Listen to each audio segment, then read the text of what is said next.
مولاي صل وسلم دائما أبدا على حبيبك خير الخلق كلهم مولاي صل وسلم دائما أبدا على حبيبك خير الخلق كلهم. الحمد لله ثم الحمد لله ثم الحمد لله. اللہ نے اس کائنات کی سب سے بڑی نعمت ہم کو عطا کی ہے اور وہ نعمت ایمان ہے. وہ انسان بہت ہی نادان ہے جس کو زندگی میں یہ احساس نہ ہوا کہ اللہ نے کتنا بڑا احسان مجھ پر فرمایا کہ مجھے کفر سے بچایا، شرک سے بچایا، اس کائنات میں رہ کر کے اس کائنات کے بنانے والے کے انکار سے بچایا. دنیا میں بے شمار انسان وہ ہیں جس کائنات میں بس رہے ہیں، اس زمین پر زندگی گزارتے ہیں، زمین سے پیدا ہونے والی تمام چیزوں سے فائدہ اٹھا رہے ہیں، زندگی عطا کرنے والے کی نعمتوں سے زندگی گزار رہے ہیں، مگر ساتھ میں اس پیدا کرنے والے کے مرضی کے مطابق زندگی نہیں گزارتے. اللہ جل شانہ نے قرآن کریم میں فرمایا ہے کہ وہ لوگ بدترین مخلوق ہیں. انسانوں کو اللہ نے کہا بدترین مخلوق جو اس دنیا میں رہ کر کے اللہ کی مرضی کے مطابق زندگی نہ گزاریں، ان کو قرآن نے کہا بدترین مخلوق. ان الذین کفروا من اہل الکتاب والمشرکین فی نار جہنم خالدین فیہا اولئک هم شر البریہ. جو انسان بھی اس دنیا میں رہ رہے ہوں، چاہے وہ کسی بھی طبقے کے ہوں، کسی بھی کمیونٹی سے ہوں، کسی بھی ملک کے ہوں، اگر وہ اس دنیا میں زندگی گزار رہے ہیں خالق کا انکار کر کے، یا خالق کو مانتے ہیں لیکن خالق کی مرضی کے مطابق زندگی نہیں گزار رہے ہیں، قرآن نے کہا اولئک شر البریہ، یہ بدترین مخلوق ہے. اور ایک جگہ ارشاد فرمایا انہم الا کالانعام بل ہم اضل. وہ جانور بلکہ جانوروں سے زیادہ بدتر.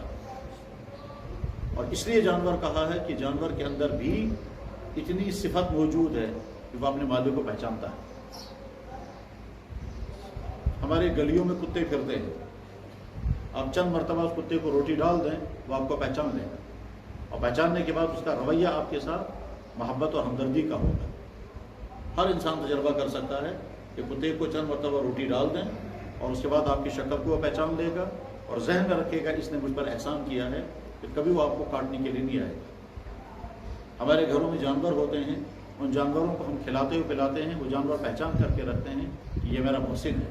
تو جانوروں کے اندر بھی یہ صفت اللہ نے رکھی ہے کہ وہ اپنے محسن کو پہچانتے ہیں. لیکن جب انسان اس دنیا میں زندگی گزار رہا ہو، زمین سے پیدا ہونے والی تمام چیزیں استعمال کر رہا ہے، وہ اللہ نے پیدا کی. اپنا جسم استعمال کر رہا ہو، جسم کی ایک ایک چیز اللہ نے پیدا کی.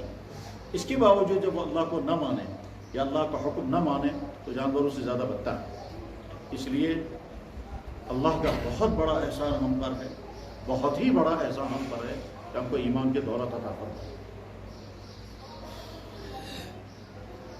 جناب رسول اکرم صلی اللہ علیہ وسلم کا مشہور ارشاد ہے، آپ نے فرمایا طوبیٰ لمن رآنی، خوشخبری اور مبارک ان انسانوں کے لیے جنہوں نے مجھے دیکھا اور مجھ پر ایمان لائے.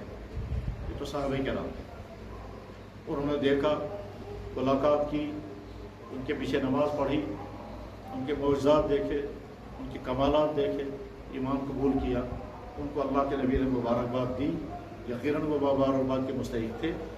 اور آگے فرمایا وطوبیٰ 7 مرات لمن لم یرانی وآمن بی، 7 مرتبہ مبارک ان انسانوں کو جنہوں نے مجھے دیکھا تو نہیں ہوگا لیکن پھر بھی وہ کہتے ہوں گے کہ ہمارا نبی محمد رسول اللہ. یا اللہ، یہ عید کا دن ہے، ہم آپ کے گھر میں موجود ہیں، بے شمار ایمان والوں کی موجودگی میں ہم آپ کو مخاطب بنا کر اعلان کر کے کہتے ہیں ہم نے آپ کو اپنا اللہ مان لیا، ہم نے آپ کے نبی محمد رسول اللہ کو اپنا نبی مانا، ہم اپنے آپ کو ان کا امتی اور آپ کا بندہ سمجھتے ہیں. اور یہ ہمارا یقین ہے، اور اتنا پختہ یقین ہے جیسے اس وقت دن ہونے کا یقین، جیسے ہم میں سے ہر شخص کو اپنے مرد ہونے کا یقین، جیسے ہمیں یقین ہے کہ آج کا دن ہے، اس سے زیادہ یقین ہمیں اس کا ہے کہ اللہ ہمارا معبود برحق، اور محمد رسول اللہ نبی محترم، ہم اپنے آپ کو اپنے اللہ کا بندہ مانتے ہیں اور اللہ کے نبی علیہ السلام کو اپنا نبی مانتے ہیں۔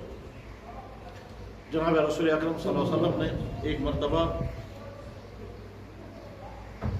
کلمہ طیبہ پڑھا اور عجیب انداز میں پڑھا۔ اس طرح عام طور پر حضور کلمہ نہیں پڑھتے تھے جس طرح آپ نے کلمہ پڑھا۔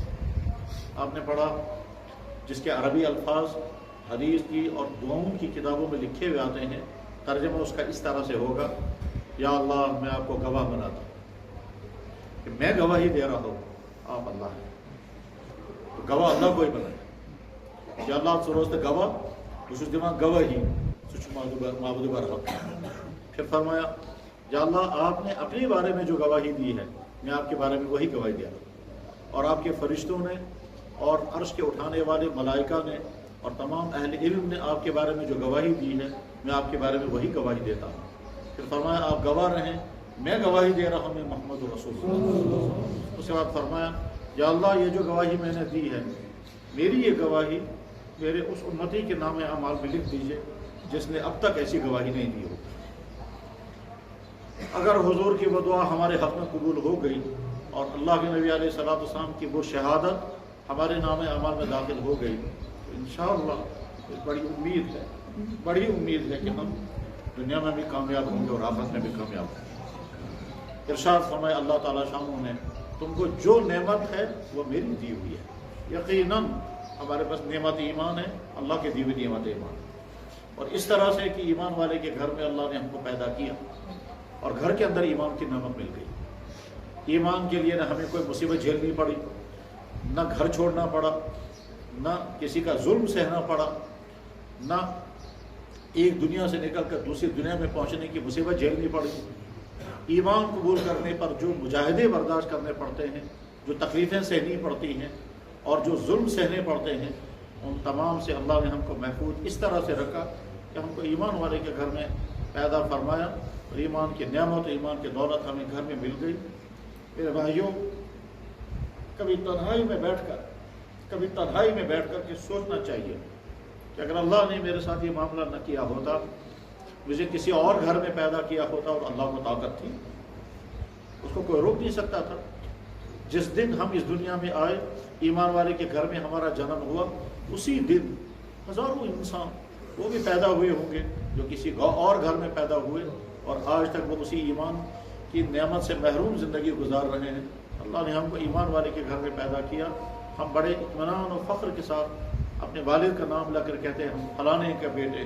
اطمینان کے ساتھ ہم سمجھتے ہیں ایک ایمان والی ماں کے گھر پیٹ میں ہم نے 9 مہینے گزارے، ایک ایمان والی خاتون کا دودھ ہمیں بھی نصیب ہوا، اور ہو سکتا ہے وہ ایمان والی ماں ہم کو دودھ پلا کر اپنی چھاتی سے لگا کر اللہ اللہ کہہ کر سلاتی ہو، اور یہ اللہ اللہ کہہ کر سنانے کا مسئلہ وہی ہے۔ ایمان والے کے گھر میں تھے ہم، کسی اور گھر میں ہوتے اور ہماری ماں کسی اور سوچ کی ہوتی تو شاید وہ صورتحال نہ ہوتی۔ جب ایک طرف سے ہم دودھ پی رہے تھے اور بے شعوری کی زندگی میں تھے، دوسری طرف سے ہماری ماں اللہ اللہ کہہ کر کے ہمیں سناتی تھی، وہ اللہ ہمارے قلب میں فیڈ ہو رہا ہے۔ اللہ نے ہم کو ایمان کی نعمت الحمدللہ رب العالمین۔ کبھی تنہائی میں بیٹھ کر سوچنا چاہیے اللہ آپ نے کتنا بڑا احسان مجھ پر کیا۔ اگر مجھے کسی کفر کے گھر میں پیدا کیا ہوتا، ہو سکتا ہے میں اس کفر سے نکل ہی نہیں پاتا۔ جیسے آج بھی اربوں انسان اسی کفر کی زندگی گزار رہے ہیں اور وہ سوچ بھی نہیں سکتے ہیں کہ ہم اس میں سے نکلیں، اور بے شمار انسان وہ ہے جو سوچتے ہیں اور جو چاہتے ہیں، مگر طرح طرح کی رکاوٹیں اور طرح طرح کی پریشانیاں ہیں، اس لیے رکے رہتے ہیں۔ اور بہت سارے وہ ہیں کہ جو آتے ہیں ان کے لیے طرح طرح کے امتحانات آتے ہیں، اور مشکل امتحانات آتے ہیں، مگر اس امتحان کو جھیل کر کے اسی ایمان پر جمے رہتے ہیں۔ اللہ نے ہم سے ایسی کوئی قربانی نہیں مانگی۔ اگر اللہ یہ کہہ فرماتے تمہیں میں ایمان کی نعمت عطا کروں گا مگر پہلے تمہاری قربانی مجھے چاہیے، تو شاید ہم اس قربانی میں ناکام ہو جاتے۔ اللہ نے ہم کو امتحان میں نہیں ڈالا اور ایمان گھر کے اندر عطا کیا۔ ہم ایمان کی حالت میں دنیا میں آئے، پھر بالغ ہوئے تو ایمان کی حالت میں، اور ایمان کی حالت میں اسی لیے ہم مسلمان ہیں، اللہ کے گھر ہم مسلمان ہیں، آج ہم عید منا رہے ہیں۔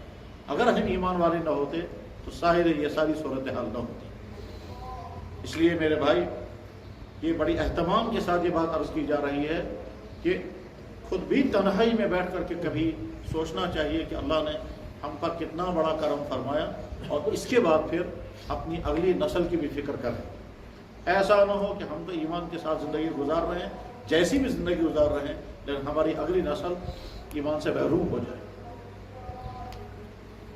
حقیقت حال یہ ہے کہ ہماری نسلوں کا مستقبل بھی انتہا خطرے میں ہے، ایمان کے اعتبار سے بھی، اخلاقیات کے اعتبار سے بھی، کردار کے اعتبار سے بھی، اور معاشرتی زندگی کے اعتبار سے بھی سخت ترین خطرات کے زد میں، اور ان خطرات کی مختلف وجوہات ہیں، کچھ اندرونی کچھ بیرونی ہیں۔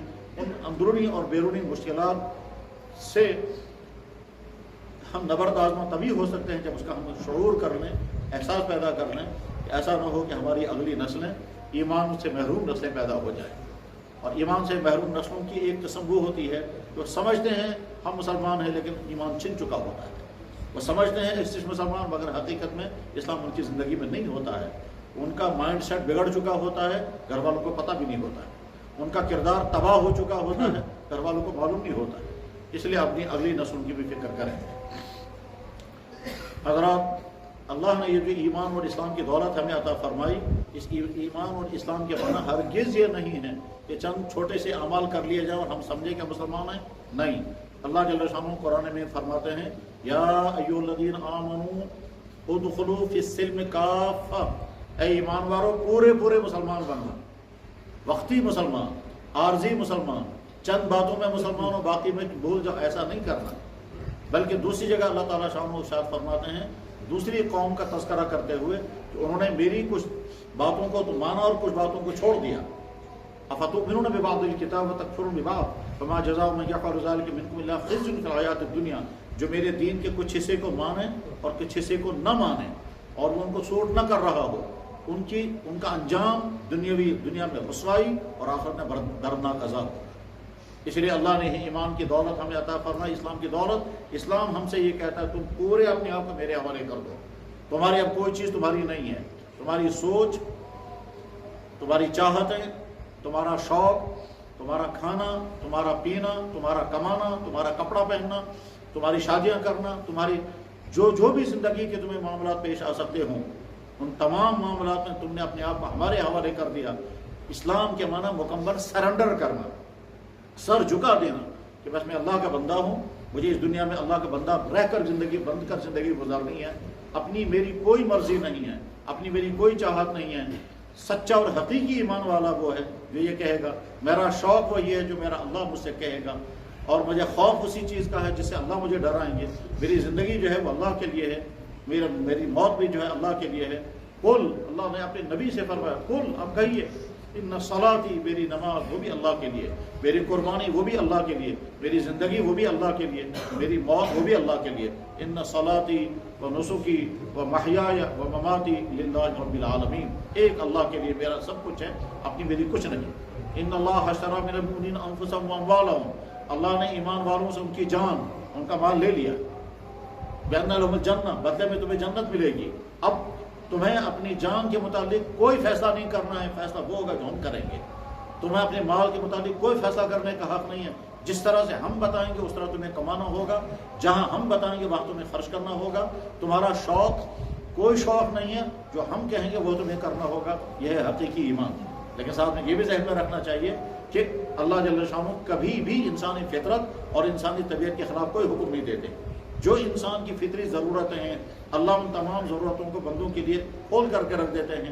کھانے کی ضرورت، پینے کی ضرورت، کپڑوں کی ضرورت، شادیوں کی ضرورت، مکانوں کی ضرورت، جو بھی ضرورتیں ہیں اللہ تعالیٰ شان ان تمام کے لیے اجازت دی ہے کہ کرو، مگر کہو میرے حکم کے تابع رہ کر اور میرے نبی کے حکم کے مطابق۔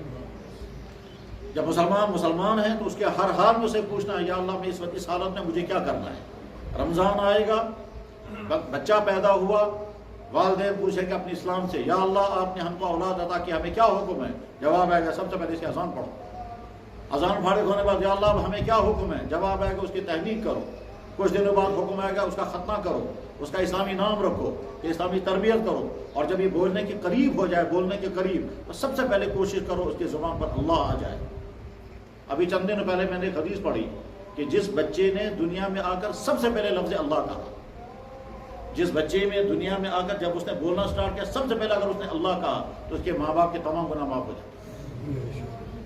اور یہ تبھی ہوگا کہ جب اس بچے کو جب ماں دودھ پلا رہی ہوگی تو اللہ اللہ کہہ رہی ہوگی. بار بار اس کے کانوں میں جب اللہ اللہ کی آواز آتی رہے تو اس کا نتیجہ ہوا جو وہ بولے گا تو ہو سکتا ہے سب سے پہلے اس کی زبان پر اللہ جاری ہو جائے. ابھی میرے ایک عزیز نے کل مجھے سنایا, کہنے لگا جی میرے والد میرے بچوں کے سامنے بس اذان کھول دیتے ہیں تاکہ وہ بچوں کے ذہنوں میں اذان آتی رہے, باقی بہت سارے تو گانے سناتے ہوں گے مگر میرے والد میرے بچوں کو اللہ کے اذان سناتے ہیں اور اس کا نتیجہ یہ نکلے گا جو ہے وہ بچوں کی زبان کھل جائے گی سب سے پہلے ان کی زبان سے اللہ نکلے گا. میں چھوٹی ایسی چند بچیوں کو جانتا ہوں جنہوں نے سب سے پہلے لفظ اللہ زبان سے کہا. اب بچہ اور بڑا ہو گیا, اب بندہ کہ یا اللہ اب اس کو کیا کرنا ہے, جواب اس کا ختم کرو. آگے اور بڑا ہو جائے, غرض ہے کہ ہر مرحلے پر ایمان والے کو پوچھنا ہے یا اللہ میں اس وقت اس مرحلے میں ہوں, اب میرے لیے کیا حکم ہے. رمضان آ گیا, بندہ اللہ سے پوچھتا ہے یا اللہ میرے لیے کیا حکم ہے, جواب ہے کھانا پینا تمہارا دن کا بند. اور جب عید آ گئی اب بندہ کہتا ہے یا اللہ میں آج چاہتا ہوں آج کھانا پینا بند کر دوں, حکم آئے گا آج حکم آئے گا کہ آج کھانا پینا بند کرنے کی اجازت ہے, آج تمہیں کھانا ضروری ہے. رمضان آیا تو روزہ کھا نہیں سکتے اور عید آئی تو روزہ رکھ نہیں سکتے. اور عید گزر گئی, اس کے بعد پھر ذی الحجہ کا مہینہ آیا, بندہ عرض کر کے یا اللہ ذی الحجہ کا مہینہ شروع ہوا میرے لیے کیا حکم ہے, جواب آئے گا کہ جو مالدار ہیں ان کے اوپر حج لازم ہے اور جو گھروں میں رہیں گے ان کے ذمہ عید کی نماز بھی لازم ہے اور ان کے ذمہ قربانی بھی لازم ہے. قربانی اسلام کا شعار ہے, اسلام کی علامت ہے. وہ چیزیں کہ جو کسی قوم کی نشانی بن جاتی ہیں, جس نشانی کے ذریعے سے اس قوم کا تعارف ہوتا ہے اس چیز کو شعار کہتے ہیں. قربانی اسلام کا شعار ہے. چنانچہ قرآن کریم میں بھی قربانی کا حکم ہے, حدیثوں میں بھی قربانی کا حکم ہے. قرآن کریم میں اللہ تعالیٰ شان نے اپنے نبی سے فرمایا فَصَلِّ لِرَبِّكَ وَانْحَرْ, اپنے رب کے لیے نماز ادا کرے اور قربانی کرے. دوسری جگہ قرآن کریم میں آیت اللہ تعالیٰ فرماتے ہیں اپنے نبی کو آپ کہیے میری ہر چیز میری قربانی اللہ کے لیے ہے. تیسری جگہ قرآن کریم میں اللہ تعالیٰ فرماتے ہیں وَالْبُدْنَ جَعَلْنَا لَكُمْ مِنْ شَعَائِرِ اللَّهِ لَكُمْ فِيهَا خَيْرٌ, یہ جو جانور میں نے بنائے میں نے تمہارے لیے جانور بنائے ہیں, تم ایک جانور سے ایک قسم کا فائدہ اٹھاؤ, دوسری قسم کے جانور سے دوسرا فائدہ اٹھاؤ. کوئی جانور تمہیں دودھ دے گا, کوئی تمہیں کھال دے گا, کوئی تمہیں اون دے گا, کسی کا تم گوشت کھاؤ گے, یہ سب تمہارے لیے بنائے. وَلَكُمْ فِيهَا مَنَافِعُ, ان جانوروں میں طرح طرح کے تمہارے لیے فائدے ہیں اور انہی جانوروں کے متعلق یہ حکم آئے گا کہ میرے نام پر جانوروں کو ذبح بھی کر دینا. جس اللہ نے ہمیں جانور کا دودھ پینے کی اجازت دی, جس اللہ نے ہمیں جانور کا گوشت کھانے کی اجازت دی, اسی اللہ نے ہمیں حکم دیا کہ جب وقت آئے گا تو اس جانور کو میرے نام پر قربان بھی کر دینا. جناب رسول اکرم صلی اللہ علیہ وسلم جب مدینہ طیبہ تشریف لائے اور قربانی کا سلسلہ شروع ہوا تو آپ سے سوال کیا گیا. حضرت عائشہ صدیقہ رضی اللہ تعالیٰ کی روایت, حدیث کی کتابوں میں کتاب ترمذی شریف, دوسری کتاب ابن ماجہ شریف, اور اس کے علاوہ کئی کتابوں میں حدیث موجود ہے. سئل رسول اللہ صلی اللہ علیہ وسلم عن الاضاحی, اللہ کے نبی علیہ السلام سے پوچھا گیا یا رسول اللہ قربانیاں کیا ہیں, آپ نے فرمایا سنت ابیکم ابراہیم, تمہارے ابا جان ابراہیم کی سنت. عرض کیا گیا یا رسول اللہ ہمیں کیا ملے گا, فرمایا ہر بال کے بدلے میں ایک نیکی. ایک دوسری حدیث ہے حضرت زید بن ارقم رضی اللہ عنہ بیان کرتے ہیں کہ اللہ کے نبی علیہ السلام نے ارشاد فرمایا قربانی کا جانور ذبح ہوتے ہوئے خون گرنے سے پہلے قربانی کرنے والے کے گناہ معاف ہو جاتے ہیں. ایک اور حدیث میں اللہ کے نبی علیہ السلام نے ارشاد فرمایا قربانی کے دن کوئی بھی عمل اللہ کو اتنا پسند نہیں ہے جتنا قربانی کا عمل پسند ہے. یعنی دوسرے لفظوں میں اگر کوئی انسان قربانی کے دن 1 کروڑ روپیہ بلکہ 1 ارب روپیہ صدقہ کرے گا اتنا ثواب نہیں ہوگا جتنا اجر ہوگا قربانی کے جانور ذبح کرنے کا. اللہ کے نبی علیہ السلام نے ارشاد فرمایا قربانی کے جانور قیامت کے دن اپنے جسم کے پورے جسم کے ساتھ حتیٰ کہ بال اور کھروں کے ساتھ آئے گا اور اللہ کی بارگاہ میں سفارش کرے گا یا اللہ اس نے مجھے آپ کے نام پر ذبح کیا, آج آپ اس کو معاف کر دیجیے. اور بہت ساری حدیث, بلکہ جناب رسول اکرم صلی اللہ علیہ وسلم نے ارشاد فرمایا جو آدمی قربانی کر سکتا ہو اور عید کے دن پھر بھی قربانی نہیں کی وہ ہماری عیدگاہ میں نہیں آئے گا. فلا یقربن مصلانا, ہرگز وہ ہمارے عیدگاہ میں نہیں آئے گا. جس کو قربانی کرنے کی گنجائش تھی اور پھر بھی نہیں وہ ہماری عیدگاہ میں نہ آئے. جب اتنی سخت تاکیدی حکم اللہ کے نبی علیہ السلام کی طرف حضرت عائشہ صدیقہ رضی اللہ تعالیٰ عنہ بیان فرمایا کہ جناب رسول اکرم صلی اللہ علیہ وسلم نے خاص قسم کا مینڈھا منگوایا جس کا رنگ اس طرح کا تھا, جس کے بال اس طرح کے تھے, جس کے سینگ اس طرح کے تھے, وہ سارا نقشہ بیان کر کے پھر حضرت عائشہ فرماتی ہیں جناب رسول اکرم صلی اللہ علیہ وسلم نے فرمایا یا اللہ میں اس جانور کو آپ کے نام پر قربان کر رہا ہوں اور اس کا اجر و ثواب میری طرف سے میری ساری امت کو. تو ساری امت کی طرف سے آپ نے قربانی کی۔ حضرت علی رضی اللہ تعالیٰ عنہ کہا کرتے تھے ہر سال حضور کی طرف سے قربانی کرتے تھے۔ جب ان سے کسی نے پوچھا آپ کیوں ہر سال قربانی کرتے ہیں، حضرت علی رضی اللہ تعالیٰ نے جواب میں فرمایا جب اللہ کے نبی علیہ السلام نے ہماری طرف سے قربانی کی تھی تو ہم کیوں حضور کی طرف سے قربانی نہیں کریں گے۔ اس لیے بے شمار مسلمان ایسے ہیں جو ہمیشہ اللہ کے نبی علیہ السلام کی طرف سے قربانی کرتے ہیں۔ یہاں کشمیر میں میرے کئی جاننے والے ہیں، وہ کہتے ہیں کہ ہم نے کبھی بھی قربانی حضور کی طرف سے نہیں چھوڑی ہے، ہمیشہ جب سے ہم بالغ ہوئے ہیں تب سے اپنی قربانیاں بھی کرتے ہیں اور حضور کی طرف سے بھی قربانیاں کرتے ہیں۔ تمام لوگوں کا تجربہ ہے کہ دنیا کی کسی بھی گوشت میں اتنا عمدہ اتنی لذت نہیں ہوتی جتنی قربانی کے گوشت میں لذت ہوتی ہے۔ بلکہ قربانی ہر گوشت کے کھانے سے آدمی بیمار ہو سکتا ہے، قربانی کا گوشت کھانے سے کبھی آدمی بیمار نہیں ہوگا۔ جیسے آدمی روزہ رکھنے سے بیمار نہیں ہوگا، جیسے زکوٰۃ دینے سے انسان کو غربت نہیں آئے گی، جیسے حج کرنے سے انسان کو غربت نہیں آئے گی، اسی طرح سے قربانی کا گوشت کھانے سے آدمی بیمار نہیں ہو سکتا۔ قربانی یہ امر لازم ہے اور مسلمانوں کے لیے شعار ہے۔ بہت سارے وہ نادان مسلمان جو کہتے ہیں کہ قربانی کرنے کا کیا فائدہ ہے، حقیقت یہ ہے کہ انہیں اسلام کو سمجھا ہی نہیں ہے۔ اسلام تو سارا کا سارا قربانی ہے، کہیں جذبات کی قربانی ہے، کبھی سوچ کی قربانی ہے، کہیں شوق کی قربانی ہے، کبھی رسموں کی قربانیاں ہیں اور کبھی اس سے بڑھ کر کے قربانیاں۔ قربانی کی تاریخ آدم علیہ السلام سے شروع ہوتی ہے۔ سب سے پہلے حضرت آدم علیہ السلام کے بیٹوں نے قربانی کی تھی، اس کا تذکرہ قرآن میں۔ قربانی یہ تاریخ کا دوسرا اہم ترین واقعہ جو اس کائنات کا منفرد واقعہ ہے۔ حضرت ابراہیم علیہ السلام نے اپنے بیٹے کو قربانی کی اور اس کا تذکرہ قرآن کریم میں ہے۔ فلما اسلما ونادیناہ یا ابراہیم قد صدقت الرؤیا، اے ابراہیم ہم نے حکم دیا تھا اپنے بیٹے کو ذبح کر دیں، آپ نے حکم پورا کر دکھایا، آپ 100% کامیاب ہو گئے۔ وَإِذِ ابْتَلَىٰ إِبْرَاهِيمَ رَبُّهُ بِكَلِمَاتٍ فَأَتَمَّهُنَّ، وہ وقت کتنا عجیب تھا جب ہم نے ابراہیم علیہ السلام کو مشکل حکم دیا، ایک مشکل حکم دیا، اپنی بیوی اور بچوں کو اس جگہ پہنچا دو جہاں زندہ رہنے کے کوئی امکانات ہی نہیں ہیں، وہاں پہنچا دو۔ زندہ کیسے رہیں گے؟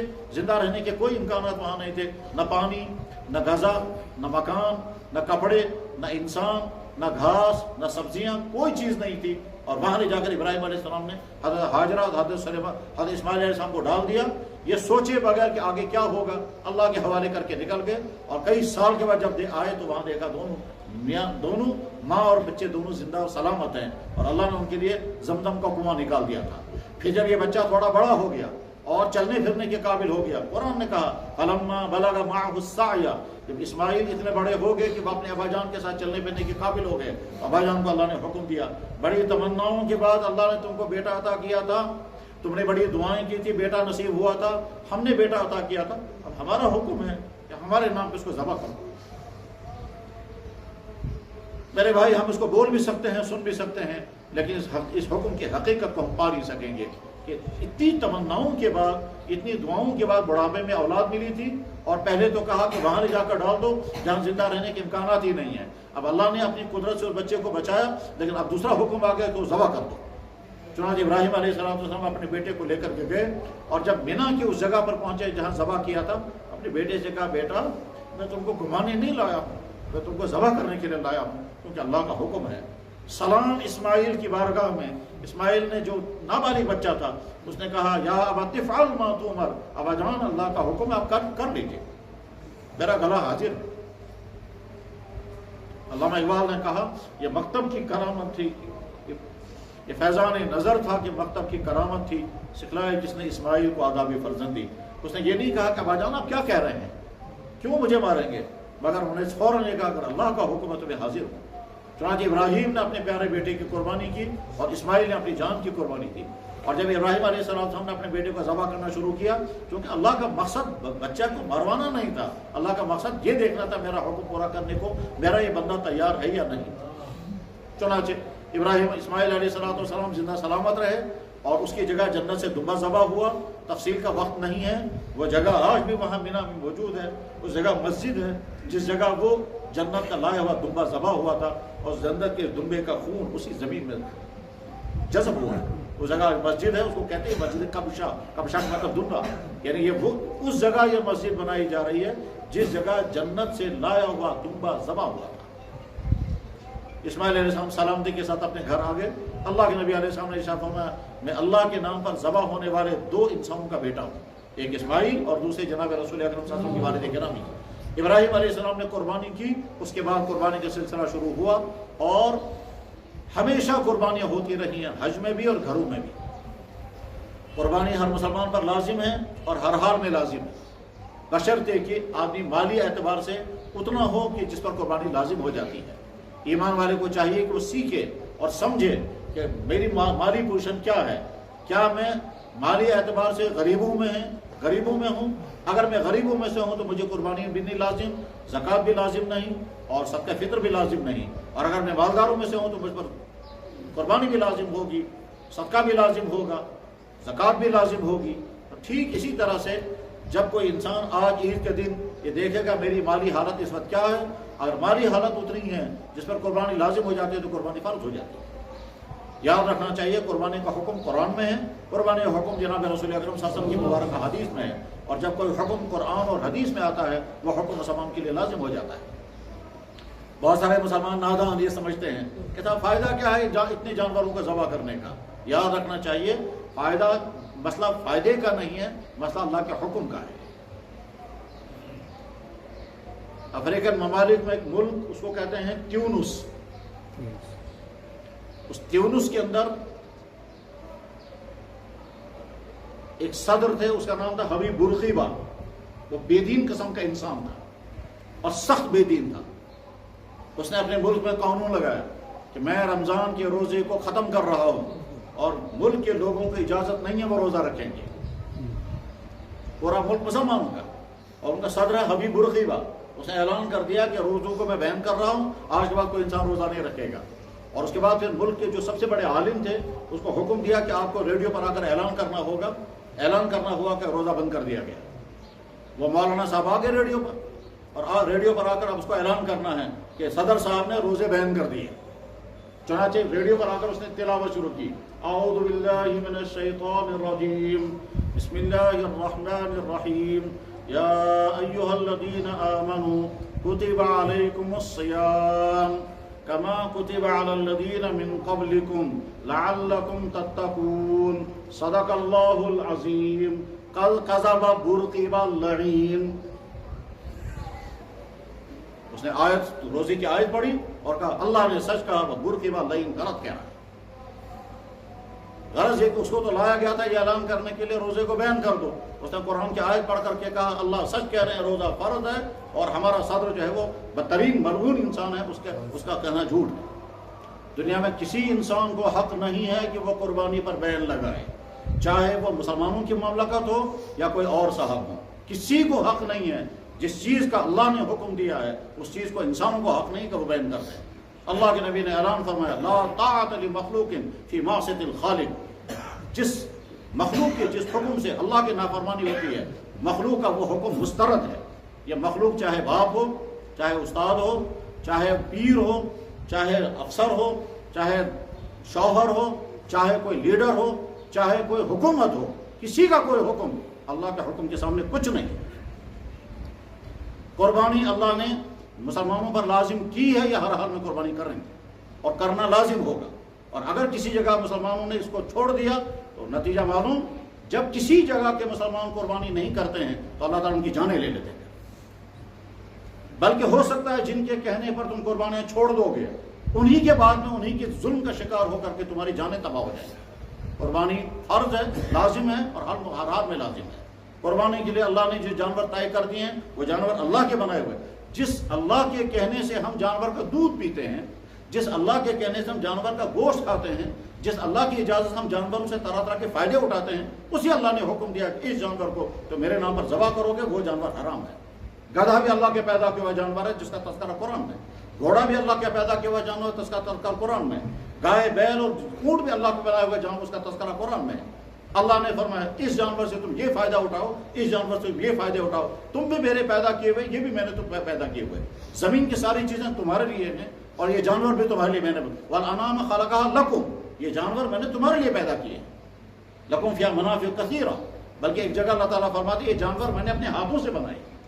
اولم یروا انا خلقنا لهم مما عملت ایدینا انعاما، کیا تم نہیں دیکھتے ہو یہ جو تمہارے گھروں میں جانور یہ میں نے اپنے ہاتھوں سے بنائے اور تمہارے لیے بنائے، اور تم مالک بن کے ہو ان سے فائدے اٹھاتے ہو۔ تو جس اللہ نے جانور کو پیدا کیا اسی اللہ نے حکم دیا اس جانور کا تم یہ کرو گے۔ گدھا بھی اللہ کا پیدا کیا ہوا، اس کا گوشت حرام کر دیا گیا۔ گائے بیل بھی اللہ کے پیدا کیے ہوئے جانوروں کا گوشت حلال کر دیا گیا۔ تو جو جانور جس مقصد کے لیے اللہ نے بنایا اس مقصد کے انسان فائدے اٹھا رہے ہیں۔ جو لوگ یہ سمجھتے ہیں فلاں جانور کا گوشت حرام ہے، ان سے سوال ہے پھر ان کا دودھ کیوں پیتے ہو تم؟ اس دودھ کے لیے کہاں سے اجازت مل گئی؟ بہرحال قربانی کے لیے اللہ نے جانور طے کر دیے ہیں، اللہ کے نبی نے طے کر دیے ہیں۔ قربانی میں گائے، بیل، بھینس، اونٹ، بکری اور دمبا، بھیڑو، یہ 6 قسم کے جانور ہیں جو قربانی کے لیے استعمال ہوں گے۔ اونٹ میں 10 آدمی شریک ہو سکتے ہیں، گائے بیل بھینس میں 7 آدمی شریک ہو سکتے ہیں، بکرا اور بکری جو ہے وہ 1 آدمی کی طرف سے قربان ہوگا۔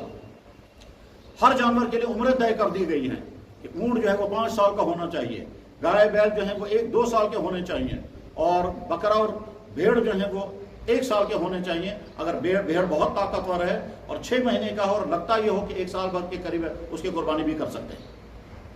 قربانی کرنے کے سے پہلے جانوروں کے ساتھ حسن سلوک ہمارے دین کا حکم ہے۔ اللہ کے نبی علیہ السلام نے ارشاد فرمایا اتقوا اللہ بہذہ البہائم المعجمہ، اچھی طرح سے سنو، یہ جو جانور تمہارے گھروں میں ہیں ان پر ظلم مت کرنا، ان کے چارے کا انتظام، ان کے پانی کا انتظام، ان کے موسم کا انتظام۔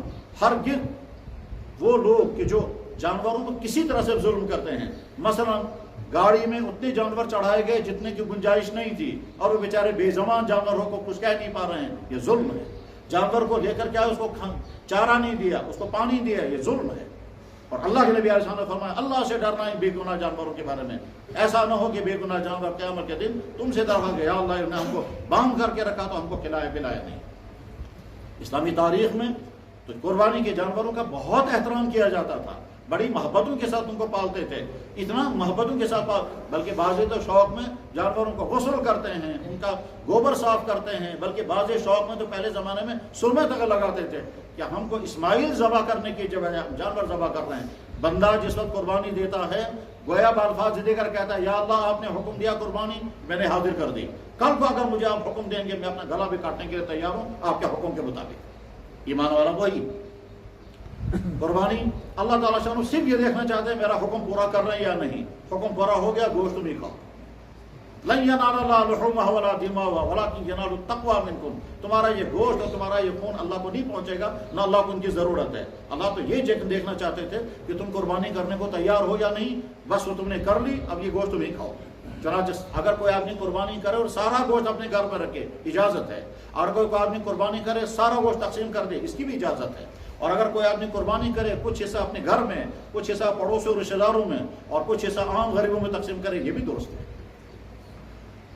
قربانی کرنی لازم ہے، لیکن بہت سارے لوگ چونکہ قربانی نہیں کرتے ہیں، نہیں کر پاتے ہیں مشکلات کی وجہ سے، ان کے لیے ایک درمیان کا حل نکالا گیا کہ وہ دوسرے افراد کے ذریعے سے قربانی کریں، جس کو کہتے ہیں وکالتاً قربانی۔ یہ جو وکیل بن کر قربانی کرنے والے لوگ ہیں، چاہے وہ مدرسے والے ہوں، چاہے وہ اداروں والے ہوں، چاہے وہ بیت المال والے ہوں، یا کوئی ویلفیئر کمیٹی ہو، جب آپ دوسری طرف سے قربانی کریں گے تو اس میں امانت اور دیانت اور مسائل کو سیکھنا اور سمجھنا ضروری ہے۔ یہ ایک ضرورت کی بنا پر اجازت دی جا رہی ہے، یہ کوئی تجارت نہیں ہے کہ ہم کہیں گے کہ صاحب ہم لوگوں سے پیسہ لیں گے اور پیسہ لینے کے بعد پیسہ لیں گے زیادہ اور کم پیسے سے قربانیاں کریں گے اور پیسہ بچائیں گے، یہ تجارت اور حرام ہے۔ اگر ہم نے لوگوں سے لیے 4000 روپے اور 3000 کے حصے سے قربانی ہم نے کر دی، یہ جو 1000 روپے بچا یہ خیانت ہے، یہ حرام ہے۔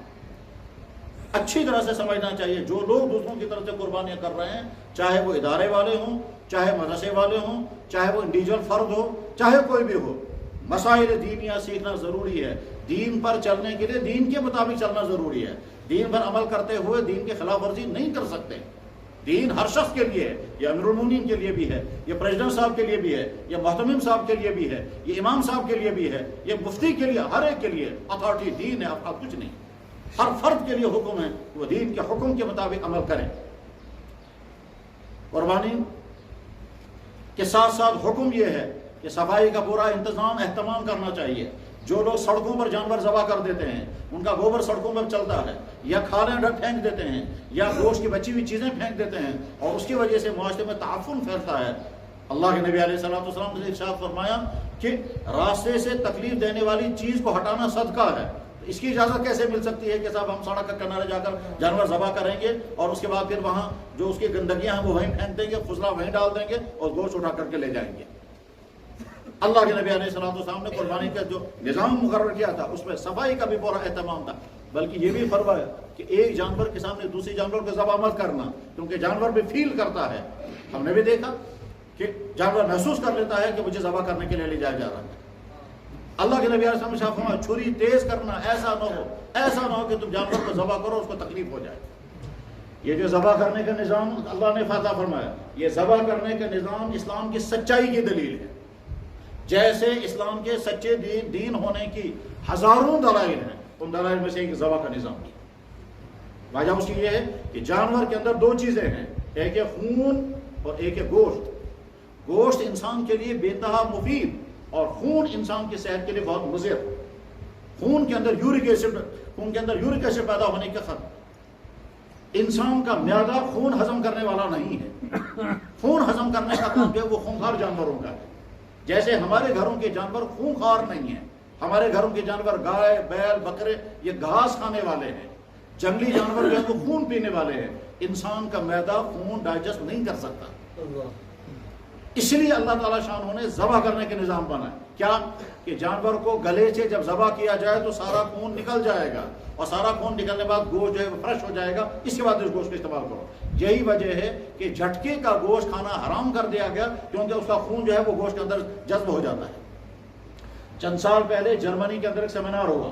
اس سیمینار میں بحث اس پر تھی کہ ذبح کرنے کا سب سے بہتر طریقہ کون سا ہے، سلاٹنگ کا سب سے بہتر طریقہ کون سا ہے. یورپ میں تصور پیدا ہوا ہے کہ جانور کو پہلے بے ہوش کیا جائے اور اس کے بعد اس کو ذبح کیا جائے تو تکلیف نہیں ہوگی. بظاہر لگتا ہے کہ یہ ایسا ہی ہونا چاہیے. جب جانور کو پہلے بے ہوش کریں گے پھر گلا کاٹیں گے تو اس جانور کو بے ہوشی کی وجہ سے کوئی تکلیف نہیں ہوگی، تو اچھا لگتا ہے کہ ہاں ایسا ہی ہونا چاہیے. چنانچہ اس تھیوری کو پیش کیا جا رہا تھا. اور یورپ میں عام طور پر یہ ہوتا ہے کہ جانوروں کو پہلے بے ہوش کرتے ہیں، چاہے اسٹیم ڈال کر کے بے ہوش کریں یا انجیکشن کر کے بے ہوش کریں. بے ہوش کرنے کے بعد پھر جانور کو ذبح کرتے ہیں. برلن کے اندر برلن یا میونخ میں سیمینار تھا اور وہاں ایک مسلمان اسکالر تھے، باقی تمام غیر مسلم. 3 دن کی بحث کے بعد آخر میں فیصلہ کیا ہوا کہ ذبح کرنے کا سب سے بہترین طریقہ اسلام کا ہے. اور اس وقت جرمنی اخبارات میں چھپا. بلکہ کچھ لوگوں نے تنقیدیں بھی کی کہ تم وہاں ذبح کرنے بیٹھے تھے، یہ اسلام کی تشریح کرنے بیٹھے تھے. انہوں نے کہا ہم نے اسلام کی تشریح نہیں کی ہے، ہم ذبح کرنے کے سارے طریقے سامنے رکھے. ان طریقوں میں سے اسلام کا ذبح کرنے کا طریقہ سب سے بہترین ہے. جانور کو بے ہوش کر کے ذبح کریں گے تو سارا خون نہیں نکلے گا، اور جانور کو زندہ ہونے کی حالت جب ذبح کریں گے جانور تڑپے گا اور تڑپنے کی وجہ سے سارا خون باہر نکل آئے گا. اب پریشانی یہ ہے کہ جب ذبح کرتے ہیں تو جانور تڑپتا ہے، اس تڑپنے کے بعد اس کو تکلیف محسوس ہوتی ہے. تو وہاں ایک نئی تھیوری ساتھ میں آئی، وہ بڑی عجیب. ایک ڈاکٹر نے ریسرچ کرتے ہوئے بتایا کہ لگا جو ہی جانور کو ذبح کرنے لگتے ہیں تو اس کے دماغ کا وہ سیل جو تکلیف کو محسوس کرتا ہے وہ سیل ڈیڈ ہو جاتا ہے. اس لیے اس کے دماغ میں تکلیف نہیں ہوتی ہے، بدن تڑپتا ہے. اس کے تائید ایک اور حدیث بھی ہوتی ہے، وہ حدیث بہت لمبی ہے، اس کا سنانے کا وقت نہیں ہے. تو غرض یہ کہ ہم اعلان کر کے کہتے ہیں دنیا کے لوگوں ذبح کرنے کا سب سے بہترین طریقہ اسلام کا ہے. نہ تمہارے جھٹکا طریقہ بہتر ہے، نہ بے ہوش کر کے مارنے کا طریقہ ہے. تمہارے سلاٹنگ ہاؤسوں میں جتنے طریقے سب سے بہترین طریقہ اسلام کیا ہے ریسرچ کر کے دیکھو، تمہیں سمجھ میں آ جائے گا کہ اسلام نے ذبح کرنے کا طریقہ یہ کیوں مقرر کیا، اس کے فائدے کیا ہیں. بہرحال ان جانور کے جسم کے اندر چونکہ خون ہے اور یہ خون انسان کی صحت کے لیے مضر ہے، اس لیے خون کو الگ نکال دیا گیا. جب جانور کو ذبح کرتے ہیں تو 4 رگیں کٹیں گی اور اللہ کا نام لے کر جانور کو ذبح ہوگا. 4 رگیں کٹیں گے، سپائنل کارڈ موجود ہوگا. اس کا مطلب دل اور دماغ کا کنیکشن برقرار ہے اور وہ تڑپتا رہے گا. خون نکلنے سے جانور مرنا چاہیے، کنیکشن کے کٹ جانے سے جانور نہیں مرنا چاہیے. فرق یہ ہے جب جھٹکا کر کے ماریں گے تو دماغ اور دل کا کنیکشن کٹ جائے گا، کچھ خون نکلے گا، کچھ خون اندر رہ جائے گا. اور ڈنڈے مار کر اگر ذبح کریں گے ماریں گے تو خون سارا کا سارا اندر رہ جائے گا، جانور ڈنڈوں سے مر جائے گا. اور اگر بے ہوش کر کے جانور کو مارا گیا تو چونکہ وہ تڑپے گا نہیں، اس لیے بہت سارا خون اندر ہی رہ جائے گا. وہ گوشت آپ کے لیے مضر ہے. ظاہر ہے اللہ تعالیٰ شاہ نے جانوروں کو جب انسانوں کے لیے استعمال کیا، اللہ فرماتے ہیں ان کا گوشت تم کھاؤ، مگر اس گوشت کے اندر تمہارے لیے جو مضر چیزیں ہیں میں تمہیں طریقہ بتاؤں گا، یہ مضر چیزیں کیسے نکالو گے. سلام محمد رسول اللہ صلی اللہ علیہ وسلم کی خدمت میں انہوں نے ایک چیز ہمیں بتائی جو انسان کی صحت کے لیے، انسانی سماج کے لیے اور انسانی اخلاقیات کے لیے بہتر مفید. وہ تمام جانور جن کے اخلاقی اثرات انسانوں پر برے پڑیں گے ان تمام جانوروں کو حرام کر دیا گیا. کتا ہمارے گلیوں میں ہے، کتے کا گوشت حرام کر دیا گیا. اللہ کو کیا دیر لگتی، جیسے بکرے کو حلال کرتے ویسے کتے کو بھی حلال کر دیتا. مگر کتے کے گوشت میں جراثیم ہیں جو جراثیم انسان کے صحت کے لیے مضر ہیں، اور کتے کی اخلاقیات جو ہیں وہ بدترین اخلاقیات ہیں، وہی برے اخلاقیات انسان کے اندر منتقل ہو جائیں گے۔ غذاؤں کے اثرات انسانوں پر پڑتے ہیں، اور جو سائنسی زمانہ ہے ہر چیز کے اثر انسان پر پڑتا ہے، غذاؤں کے اثرات بھی انسانوں کی طبیعتوں پر پڑتے ہیں۔ انسان غذاؤں سے فائدہ اٹھاتا ہے، اخلاقی بھی اور جسمانی بھی۔ حضرات، قربانی کا دن ہے، شوق کے ساتھ قربانیاں کریں، صفائی کے اہتمام کے ساتھ۔ جو جانور نہ خرید پائے ہوں وہ جانور خرید لیں، اور قربانی کرنے کے لیے جتنی ضرورت کے مسائل ہیں وہ ضرورت کے مسائل علماء سے پوچھنے چاہیے۔ ہم مسلمان ہیں، ہم کو اپنا اسلام سیکھنا بھی ہے، سمجھنا بھی ہے، اس پر عمل بھی کرنا ہے۔ کہیں کنفیوژن ہو جائے تو ماہرین سے معلومات بھی کرنی ہے اور اسلام پر عمل کرنا ہے۔ مسلمان تبھی ہے جب وہ اسلام کو مانے اور عمل کرے۔ اگر صرف مانتا اور عمل نہیں کرتا اس کا اسلام باقی نہیں رہے گا۔ اور یاد رکھنا چاہیے، جب کسی جگہ کے مسلمان اپنے دین پر عمل کرنا چھوڑ دیں گے، اس کے بعد اللہ تعالیٰ شان ایسے انسانوں کو مسلط کر دیتے ہیں کہ وہ حالات پیدا کر دیں گے کہ بعد میں عمل کرنا بھی چاہو تو نہیں کر سکتے۔ جب مسلمان اپنے دین پر عمل کرنا نہیں چھوڑ دیتے ہیں، پھر اللہ اوپر سے ایسے انسانوں کو مسلط کرتے ہیں کہ بعد میں کرنا بھی چاہیں تو نہیں کرنے دیں، کیونکہ تم نے پہلے خود چھوڑ دیا۔ اور اس کے بعد پھر اللہ اسے حفاظت فرمائے کہ جب کسی جگہ کے مسلمان اپنے دین پر چلنا نہیں چاہتے ہیں، اللہ تعالیٰ ان دین سے واپس لے لیتے ہیں اور اوروں کے حوالے کر دیتے ہیں اور ان کو بعد میں چھوڑ دیتے ہیں۔ قرآن میں اللہ تعالیٰ اعلان فرماتے ہیں، یا ایھا الذین آمنوا، اے ایمان والو، من یرتد منکم عن دینہ، جو تم میں سے دین کو چھوڑنا چاہتا ہے، فسوف یأتی اللہ بقوم یحبهم ویحبونہ، اللہ ایک نئی قوم پیدا کرے گا جن کو اللہ سے محبت ہوگی، اللہ کے نبی سے محبت ہوگی، اور وہ دین پر عمل کریں گے شوق کے ساتھ۔ ان کو کسی کی تنقیدوں کا خوف نہیں ہوگا، کسی کے ملامت سے وہ شرمائیں گے نہیں، کسی کے کرٹیسائز سے وہ گھبرائیں گے نہیں۔ لوگ تانا دیں گے کہ صاحب یہ بیکورڈ بن رہے ہیں، ان کی کوئی پرواہ نہیں ہوگی، وہ شوق کے ساتھ عمل کریں گے۔ چنانچہ آج بھی ساری دنیا میں جو اسلام قبول کرتے ہیں وہ ایک ایک چیز پر عمل کرتے ہیں اور شوق کے ساتھ عمل کرتے ہیں۔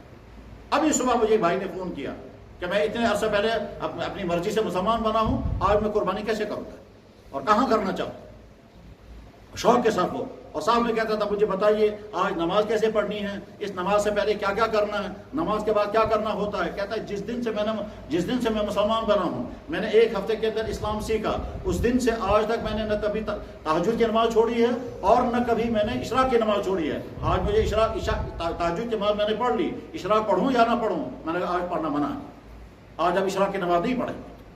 غرض یہ کہ جو اسلام قبول کرنے آتے ہیں وہ ایک ایک چیز پر عمل کرتے ہیں اور شوق کے ساتھ عمل کرتے ہیں۔ اس وقت آدمی کو تعجب ہوتا ہے، ہم مسلمان اپنے دین کی ایک ایک چیز کو بوجھ سمجھ رہے ہیں اور دوسرے لوگ جو ہیں وہ ایک ایک چیز کو فالو کرتے ہیں اور شوق کے ساتھ فالو کرتے ہیں۔ اللہ نے ہم کو ایمان اور اسلام کی دولت عطا فرمائی، الحمدللہ ثم الحمدللہ۔ اسلام ہر حال میں مسلمان کو مخاطب کرتا ہے، خوشی میں ہو تب، مشکلات میں ہو تب، مصیبتوں میں ہو تب، ہر حال میں اسلام بندوں کو مخاطب کرتا ہے۔ ہر حال کے لیے اللہ نے، اللہ کے نبی نے احکام بیان فرمائے ہیں۔ اس لیے مسلمان جس حال میں ہوگا اس حال میں سمجھنا ہے کہ اللہ نے مجھے کیا حکم دیا، مجھے وہ اللہ کا حکم پورا کرنا ہے۔ حضرات، عید الاضحیٰ جب جناب رسول اکرم صلی اللہ علیہ وسلم مدینہ طیبہ تشریف لائے تو وہاں عید کی نماز شروع ہوئی تھی۔ مکہ مکرمہ میں حضور نے کوئی عید کی نماز نہیں پڑھی، مدینہ طیبہ میں آ کر کے آپ نے دو عیدیں نماز، عید الفطر اور عید الاضحیٰ۔ آپ سے پوچھا گیا یا رسول اللہ یہ عید کی نماز کیا ہے؟ آپ نے فرمایا ہر قوم کوئی نہ کوئی تہوار مناتی ہے، ہمارا عید کا دن ہمارا تہوار، لیکن تہوار ان کے یہاں ہوتا ہے دوسری قوموں کے یہاں ناچ گانے کا، شرابیں پینے کا۔ چنانچہ دوسری قوموں کے جو ان کے تہوار ہیں ان تہواروں میں کیا کیا ہوتا ہے یہ وہ جانیں گے۔ ہمارا تہوار نہیں، یہ عبادت ہے اور خود بخود فرحت پیدا ہو جاتی ہے۔ عید الفطر اور عید الاضحیٰ یہ دو دن دونوں عظیم ترین دن ہیں اور اللہ کی طرف سے مہمانی ہوتی ہے۔ اس لیے اگر آج کوئی روزہ رکھنا چاہے منع ہے، کل کو روزہ رکھنا چاہے منع ہے، پرسوں روزہ رکھنا چاہے منع ہے۔ اللہ کے نبی علیہ السلام نے فرمایا فَإِنَّهَا أَيَّامُ أَكْلٍ وَشُرْبٍ وَبِعَالٍ، یہ 3 دن تمہارے لیے اللہ نے رکھے ہیں، ان میں کھاؤ اور پیو اور دوسرے خوشیاں مناؤ۔ خوشیاں منانے کے معنی ہرگز یہ نہیں کہ نوجوان لڑکے اور لڑکیاں آوارہ پھریں گے اور جا کر کے پارکوں میں جوا کھیلیں گے یا کہیں سیاحتی مقامات پر جا کر عیاشیاں کریں گے اور کہیں گے صاحب آج ہماری عید کا دن ہے۔ عید کا دن کے معنی ہرگز یہ نہیں ہے کہ ہم اللہ کی نافرمانیاں کریں، ہرگز نہیں۔ اپنے بچوں کو کنٹرول کرنا بہت زیادہ ضروری ہے۔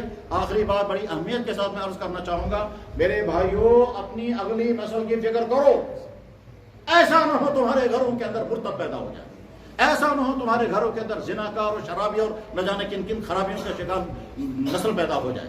اگر والدین اپنی بچوں کی فکر نہیں کریں گے اور اگر نوجوان اپنی جوانی کی حفاظت نہیں کریں گے تو نہ جانے کن کن خرابیوں کا تم شکار ہو جاؤ گے، اور ان خرابیوں کا شکار ہو کر کے نہ تمہارے پاس دین بچے گا، نہ ایمان بچے گا، نہ اخلاق بچے گا، نہ کردار بچے گا، اور اس کے بعد پھر جب صورتحال یہ ہوتی ہے تو اللہ تعالیٰ پوری قوم کو بٹا دیتے ہیں۔ اس لیے اپنی فکر کرو۔ تمام والدین اپنے بچوں کی، چاہے لڑکے ہوں یا لڑکیاں، ان پر کڑی نگرانی رکھیں۔ جب تم اپنے بچوں کے شوق پورے کرتے ہو، جب تم کو قیمتی موبائل دیتے ہو، جب ان کے طرح طرح کے کپڑے دیتے ہو، تو ان کی نگرانی کیوں نہیں کر رہے؟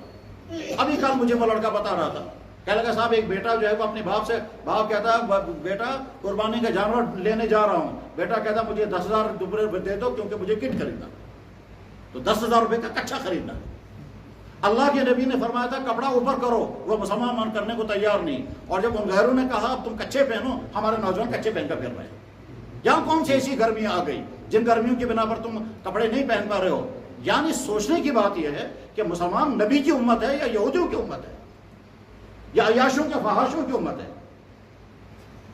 اس لیے اپنی نوجوان نسل کی فکر کریں، ایسا نہ ہو تمہاری نسلیں تباہ ہو جائیں، اور اگر تمہاری نسلیں دین سے دور ہو رہی ہیں تو یاد رکھیں پھر اللہ تعالیٰ شانہ نہ جانے کون سا فیصلہ کریں گے، اور وہ فیصلے خطرناک ہوتے ہیں۔ کائنات کے چپے چپے پر تاریخ بتا رہی ہے جہاں کے لوگوں نے اسلام کی ناقدری کی ہے، اور وہاں اللہ تعالیٰ سے اسلام لے لیا اور اس کے بعد پھر کفر کے حوالے کر۔ اللہ کرے ہمارا بھی ضمیر بیدار ہو جائے، اللہ کرے ہمیں شعور پیدا ہو جائے، اللہ کرے ہم اپنے ایمان، اپنے اسلام اور اس سچے دین کے صحیح پاسبان بن جائیں اور اپنے مستقبل کو بچانے والے بنیں۔ وآخر دعوانا ان الحمد للہ رب العالمین برحمتک یا ارحم الراحمین۔